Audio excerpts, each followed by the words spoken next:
Greetings, I Prevent followers. This is Kelsey, your resident peer prevention specialist. Today, I'm sharing 5 things you may not know about menstrual health. It's easy to look at the menstrual products available and declare we've come a long way. But do you know just how far we've come? Before the disposable pad was invented, most folks with periods had to resort to using rags, cotton, or sheep wool in their underwear. Some people even use grass. In the 1800s, it was common for people to wear homemade menstrual cloths made of flannel or woven fabric. Fun fact, this is where the term on the rag was invented. To date, there are 6 types of menstrual products available. They are tampons, sanitary pads, menstrual cups, period underwear, reusable cloth pads, and menstrual discs. Each product has their own perks. Tampons and menstrual cups and discs are ideal for someone who's comfortable with internal protection and allow the wearer to be more flexible in their physical activity. Many with more athletic lifestyles tend to prefer these menstrual hygiene methods. Period underwear and reusable cloth pads are great options for those who want to minimize their monthly spending and waste. Some of the most commonly known products are the single-use pads and tampons, but reusable products have been on the rise in popularity as folks begin to take a more eco and wallet-friendly approach to menstrual care. Period underwear, for example, which comes in a variety of sizes and styles, can appear costly at first, but when you calculate just how often you're paying for disposable pads and tampons, they can actually end up saving you money in just a few months. Even though menstrual products are a standard form of hygiene and are necessities, 27 states still tax them as luxury items. This is often referred to as the tampon or pink tax.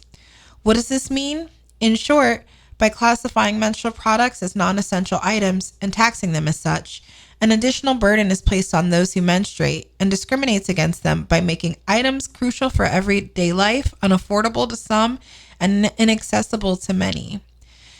It's also sex-based discrimination and therefore unconstitutional. While within the last year, Governor John Bel Edwards signed a law to eliminate the pink tax in our home state, over half the country is still susceptible to this discriminatory tax. Are you interested in helping with the efforts to eliminate the pink tax? Visit taxfreeperiod.com to see how you can help. A lot of folks with and without periods have probably heard about PMS, but fewer know about PMDD.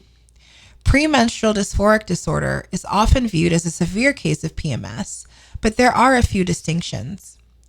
Affecting only 3 to 8% of people with periods, PMDD, while having some qualities commonly associated with PMS, such as mood swings, cravings, and fatigue, can also affect one's mental health quite severely. For example, with PMS, you may feel depressed, while with PMDD, your sadness may be so extreme that you feel hopeless or even suicidal. If you have PMS and feel depressed, you may feel a little detached from your usual routine.